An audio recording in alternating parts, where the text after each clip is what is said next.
Alors aujourd'hui, c'est vrai que avant que je n'entre dans le vif du sujet, alors aujourd'hui presque beaucoup de personnes s'interrogent. Beaucoup de personnes s'interrogent. Qu'est-ce qui s'est passé pour que le parti Les Démocrates ne se retrouve pas à deux principales élections, élections présidentielles et élections communales, bien entendu. Les gens se posent des questions. On va commencer donc par les élections législatives de 2026, ok? Alors, ce qui est clair, la liste des candidats, la liste connue, de plus en plus, on attend que, j'allais dire, la décision de la Sénat, pour voir ceux qui sont effectivement retenus. Il est vrai qu'on nous parle de 6 partis politiques qui ont réussi à déposer leur dossier, mais on attend la décision de la Sénat et ensuite on attend le verdict de la Cour constitutionnelle. Et par rapport aux 2 premières élections, à savoir l'élection présidentielle, déjà la Sénat a publié la liste des 2 duos qui doivent se présenter à cette élection. Cette liste a été confirmée par la Cour constitutionnelle.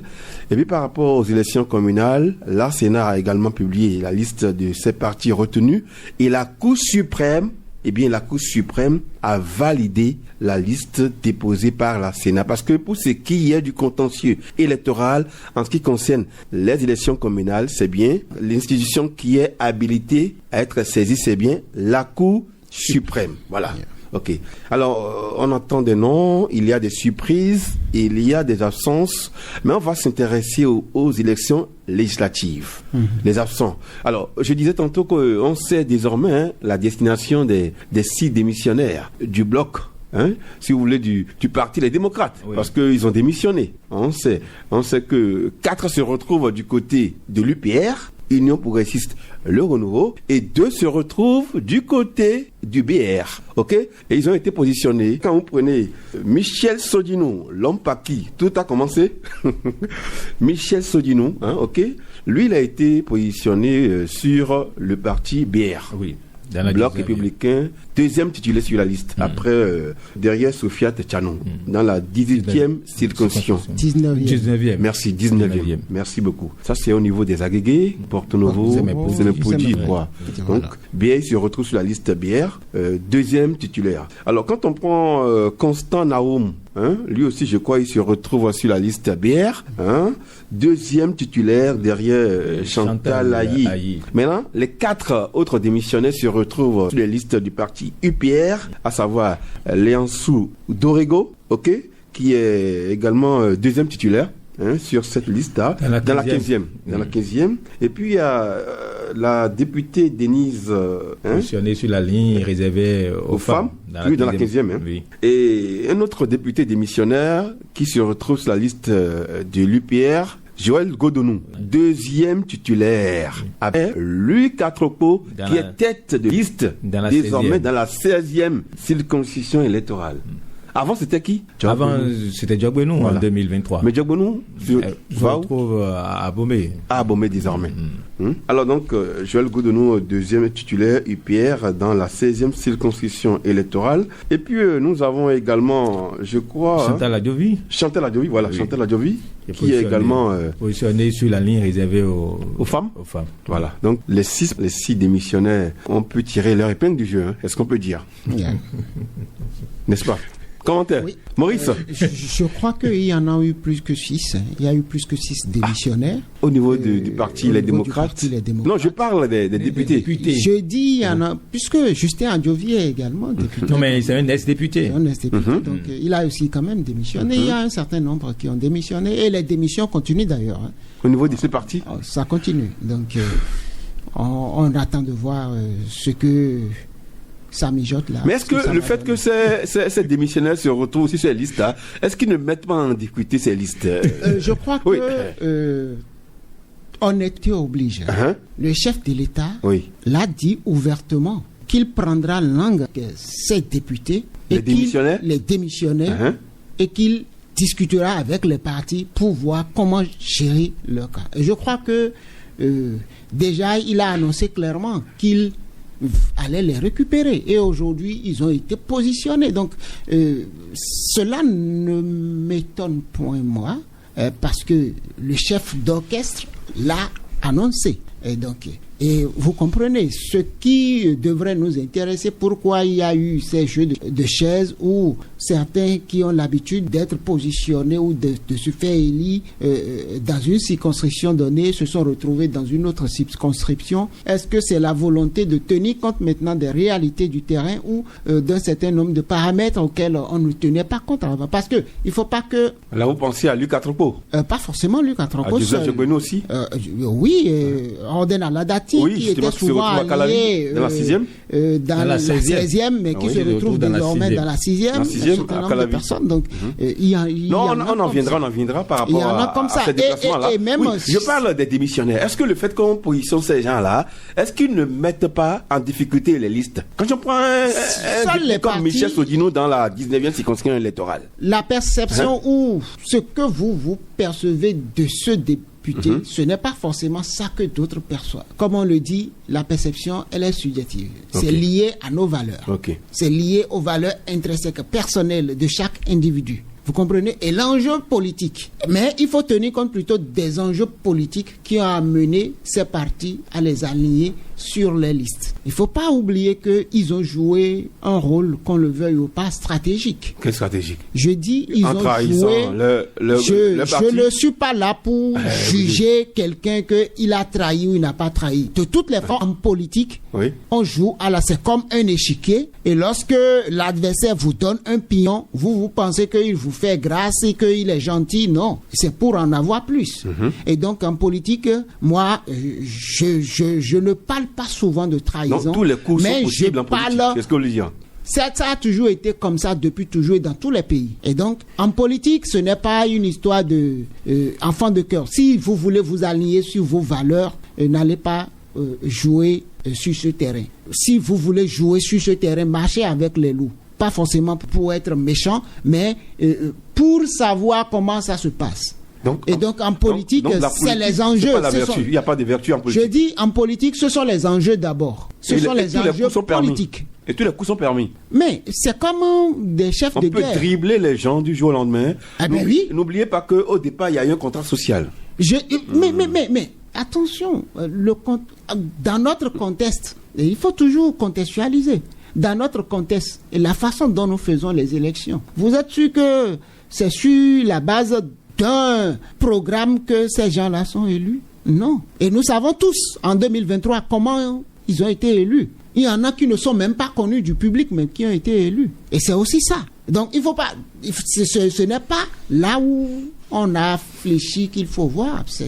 Où est-ce qu'on a trébuché? Alors, le vrai problème... Le fait que ces personnes se retrouvent sur les listes, oui. Est-ce que ces personnes ne mettront pas en difficulté ces listes-là? C'est ma question. Oui, je dis qu'en politique, c'est plutôt les défis qu'il faut voir et non. Est-ce que... Mais maintenant, en termes de défis, est-ce que le fait que quelqu'un comme... Il est le plus célèbre parmi eux. C'est qui? Sodinou, par exemple. Celui par qui tout a commencé? Je dis, est-ce que quelqu'un comme ça, sur la liste BR, va apporter un problème à ce parti ou va favoriser? Pourquoi il ne s'est pas retrouvé sur la liste UPR et c'est plutôt sur la liste BR qu'il s'est retrouvé? Ce sont des choses qu'il faut analyser. C'est un peu ça aussi. Maurice Guédenon, le positionnement de ces personnes-là, oui, nous sommes en train de faire des analyses.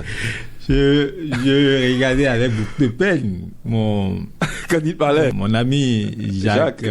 Non, je ne vais pas porter des jugements de valeur. Parce que je ne suis pas là pour porter des jugements de valeur sur eux. Mais quels sont les défis? Est-ce que par rapport aux défis, Sodinou sur une telle liste, ça arrange la liste? Maintenant, voyons, quelles sont les performances de cette liste dans cette circonscription électorale? Et qu'est-ce que Sodinou pourrait apporter à cette liste? Au soir de l'élection, on va faire le bilan. Vous comprenez? Parce que quand vous prenez par exemple la liste en question et la circonscription en question, d'accord, vous convenez avec moi que naturellement, le parti qui a pignon sur rue, c'est UPR. C'est pour ça que je parle des défis et des enjeux. Le parti qui a pignon sur rue dans la 19e circonscription électorale, c'est UPR. Pourquoi?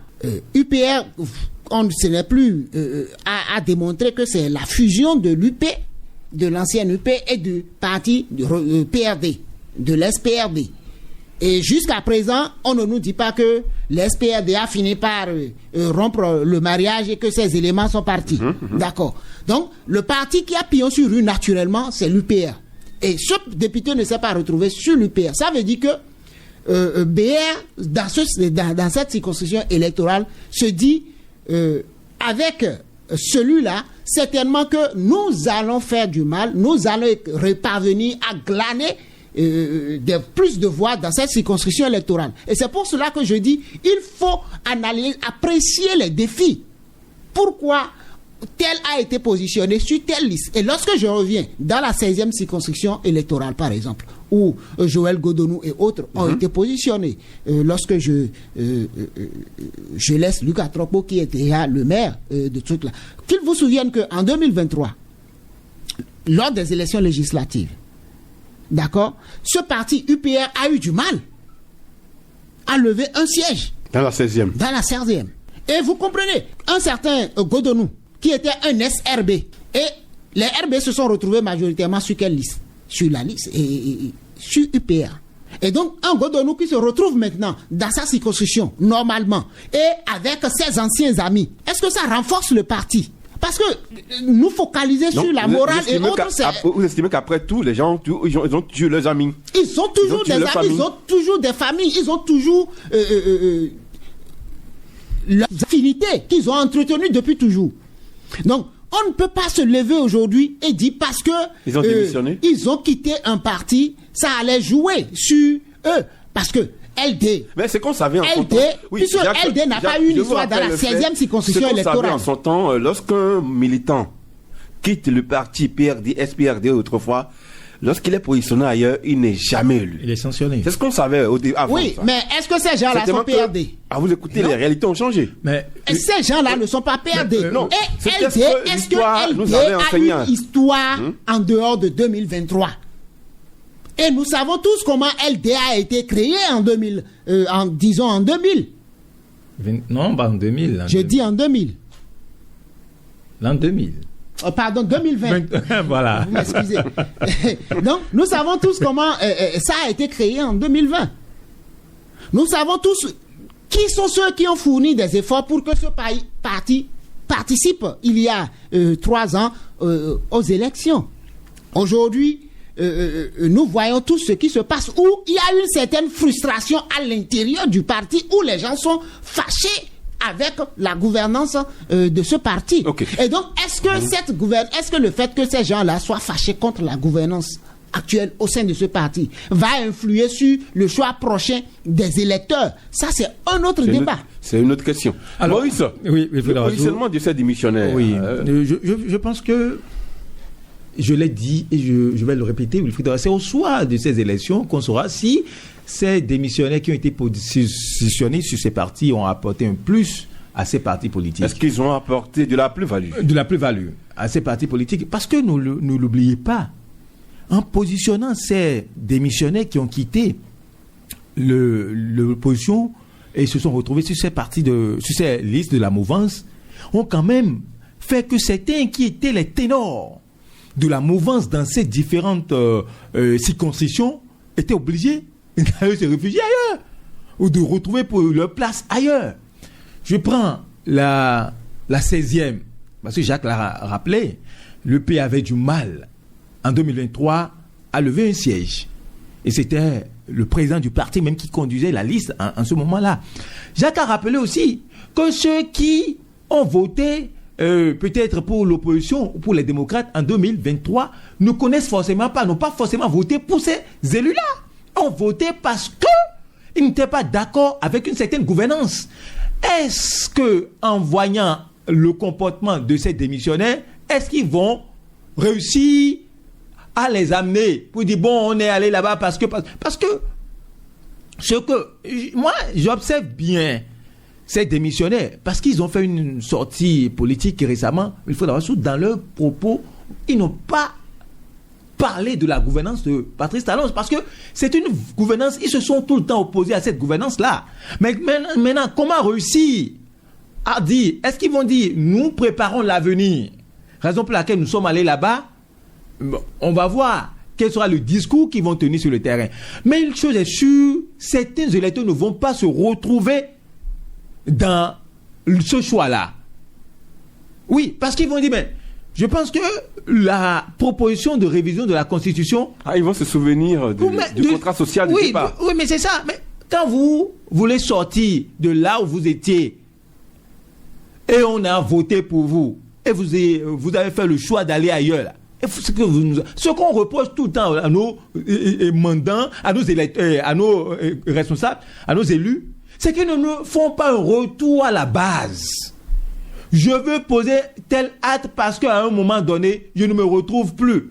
Mais quand il y a eu rejet du dossier de candidature des démocrates, on voyait, je veux citer par exemple l'honorable Godonou sur tous les écrans, dans les allers-retours aux côtés de ses autres collègues de ce parti de l'opposition. Mais à quel moment il a jugé bon que le combat, il n'est plus utile de continuer à mener le combat au sein de ce parti, il faut aller ailleurs. À quel moment? On a écouté l'une des démissionnaires qui a quand même dit qu'elle ne peut pas faire un seul mandat et rester à la maison. Elle a été claire. Elle a été claire. Mais alors... Chantal Adjovi, c'est elle. Elle a été claire. Elle a dit que 3 ans ne lui suffit pas. Est-ce que le contrat la avec... dame là dont on parle, il faut que les gens... Chantal Adjovi là, est-ce que vous savez qui elle est? C'est l'une des rares femmes à Cotonou qui sont capables de vous mobiliser en quelques minutes des milliers de femmes. Ça là, je défie les femmes de Cotonou de dire le contraire. Jacques. Il faut apprendre à connaître les gens. C'est pour ça que je vous dis, et en parlant, j'ai rappelé l'origine de ces acteurs politiques qui ont quitté LD. Ils se sont retrouvés désormais, et ce n'est pas anodin lorsque on ramène un Luc Atropo, ancien secrétaire général du parti La Renaissance. Donc c'est une stratégie. Comme tête de liste dans la 16e circonscription, qui naturellement a été toujours le bastion de la RB, de l'ex-RB. Et lorsque vous regardez tout ce qu'on a aligné là, qui n'était pas d'origine RB, qui n'est pas d'origine RB. C'est pour ça que je dis il faut analyser stratégiquement ce qu'ils ont fait. Et il faut voir quels sont les défis ou quels sont les enjeux qui se présentent. Donc, vous voulez dire que derrière chaque démissionnaire, il y a un poids électoral. Ah oui, qu'il faut voir. Mais il faut je continue. Je suis d'accord que Chantal Adjovi, que Jacques a rappelé, sont passés. Mais écoutez, l'autre défi qui attend chacun de ces démissionnaires positionnés sur les listes, c'est de réussir à faire sortir les électeurs. C'est de réussir à faire sortir les électeurs le jour du vote. Parce que cet aspect-là, on ne voit pas. Mais tel que les choses fonctionnent aujourd'hui, est-ce que les électeurs apprécient? Mais c'est aussi ça. Mais même si je vous adule pendant des années, mais quand à des moments donnés, vous prenez des positions, des décisions sans me consulter, à un moment donné, si je ne veux pas aller contre vous, je vais m'abstenir. Et je vais vous regarder. Oui, quand on vient dans la 16e, on l'a dit, oui, je suis d'accord que ce sont les SRB. On a laissé la circonscription aux SRB. Godonou, il y a Tchaou. Donc, quand vous voyez, vous parcourez la liste, vous allez constater Luc Atropo en tête de liste, suivi de Godonou, ce sont les SRB. Je suis d'accord. Mais est-ce que Cotonou, les SRB ont toujours la popularité à Cotonou? On peut commencer par faire, en 2015, c'est l'Union fait la nation qui a levé plus de voix à Cotonou. Et ce n'est pas parce que on a voulu, à un moment donné, les villes ou surtout les capitales, pas les capitales forcément politiques, on ne reflète pas forcément ce que nous disons. Où on dit, oui, c'est la majorité. Non. Mais à un moment donné, parce que ceux qui sont au niveau de... Quand on prend aujourd'hui, Jacques, j'espère que vous m'écoutez, quand vous prenez le vote législatif, est-ce que les gens votent pour des individus ou est-ce que les gens votent pour une liste? Mais en 2023, les gens n'ont pas voté pour les individus. Quand vous prenez l'opposition, oui, parce qu'il faut le dire, en 2019, l'UP Le Renouveau avait levé 3 sièges. Et je pense que le BR avait eu l'honorable Aïe, et je pense que l'UP avait Djogbenou, laissé après c'est Oden qui a siégé, et puis avait Agbo-Dranfort et bien d'autres. Mais en 2023, ce sont les mêmes qui ont été positionnés sur les listes. Mais si c'était pour les individus qu'on votait, on allait donner encore la majorité à l'UP dans la 16e. Mais ça n'a pas été le cas. Et en 2023, l'opposition est rentrée, l'opposition représentée par les démocrates a levé plus de sièges que les deux autres partis. On vient dans la 15e circonscription électorale où, en 2019, l'UP a levé plus de sièges avec Delonis Koglevi, avec la députée Sedami, Mélégan Flaga. Mais en 2023, le BN n'a pas eu de siège dans la 15e circonscription. L'UP a eu un seul siège et les autres sièges ont été récupérés par qui? Par Léançou Dorego et Denise Roumenou et autres. Donc, les gens ne votent pas forcément, surtout, non, ça dépend. Il y a des circonscriptions où peut-être les électeurs votent pour ces élus-là parce qu'il y a la proximité. Mais dans les circonscriptions comme Cotonou, les gens votent en fonction de la gouvernance surtout, et ils votent en se basant sur la gouvernance du chef d'État. Arthur Yahi a été victime en 2015. La FCBE à Cotonou n'a pas levé beaucoup de sièges parce que les gens, en ce moment-là, sanctionnaient la gouvernance de Boni Yahi. Je crois que par rapport à ça, là, il faut se rappeler que Cotonou, et je l'ai dit tout à l'heure, Cotonou a été toujours le bastion de la renaissance du Bénin. En 2019, la renaissance du Bénin n'était pas capable d'aller aux élections, FCBE n'a pas été aux élections, ainsi de suite. 2023, les déçus ou les éléments de la renaissance du Bénin qui ne se sont pas ralliés aux deux blocs, aux deux partis donc, du pouvoir, se sont retrouvés au sein de les démocrates. Et lorsque vous prenez la 16e circonscription électorale, c'était essentiellement des éléments renaissance du Bénin que LD avait positionnés. Et c'est pour cela que je dis que actuellement l'UP a retenu la leçon, a capitalisé sur ses échecs et a compris que ceux qui se relevaient depuis toujours de cette circonscription électorale ont une capacité de nuisance ou une capacité de mobilisation dont il faut tenir compte. Parce que lorsque je prends les Djogbenou et autres, la première élection à laquelle ils ont participé, c'était, je crois, élection communale et municipale de 2015, je crois, au truc là.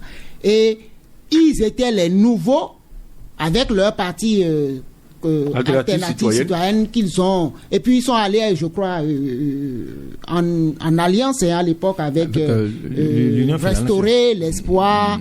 Et donc, et puis, je crois, l'Union fait la nation aussi. Ils se sont retrouvés, in fine, au sein de l'Union fait la nation. Mais lorsque vous prenez déjà cette élection, où les Djogbenou ont participé leur première élection, face aux éléments de la renaissance du Bénin, ils n'ont pas fait de percée.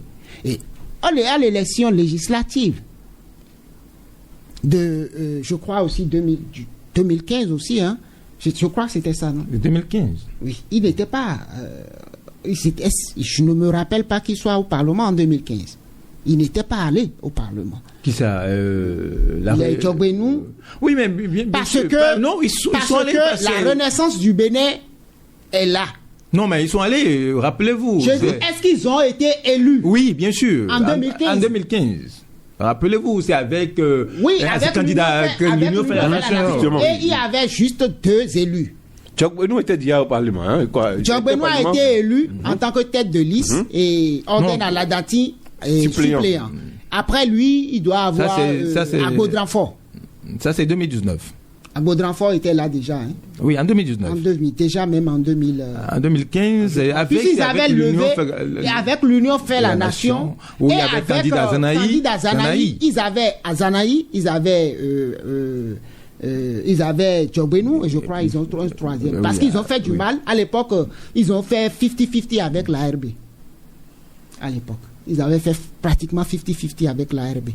Maintenant que les éléments de la RB ont fait fusion et que c'était leur territoire d'origine, c'est normal de les laisser défendre, puisque c'est ce que nous ne percevons pas. C'est votre territoire. Défendez votre territoire désormais. C'est le message que moi je perçois à travers ce type de positionnement. Si l'acte que vous avez posé est apprécié, si vos militants à la base, avec qui vous étiez depuis toujours, sont d'accord, c'est le moment de le prouver.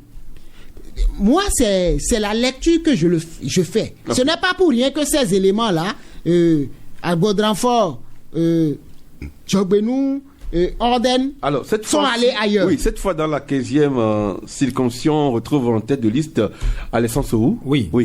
Est-ce que c'est pas... je crois UPR, que... oui, Alessandre Sohou. Il est dans son marigot. Ce n'est que justice. Okay. Ce n'est que justice. C'est l'homme qui est dans son marigot. C'est l'homme qui... Puisque, il ne faut pas oublier, la 15e circonscription, c'est également le bastion du PRD. Et Alessandre Sohou était un ex-PRD. Il fait partie de ceux qui sont partis avant que le PRD ne fusionne avec l'UPR. Et l'UP, donc pour devenir UPR. Et déjà à l'époque, lorsque le PRD était encore là et a participé, je crois, à l'élection communale municipale, donc puisque nous sommes à Cotonou, de 2022, je crois. 2020 Non. 2020, oui, de 2020. Vous allez constater que c'est lui qui a été positionné tête de liste dans le 2e arrondissement. Et je crois, pour ceux qui ont suivi ces élections, le PRD a été, comme on le dit, corrigé.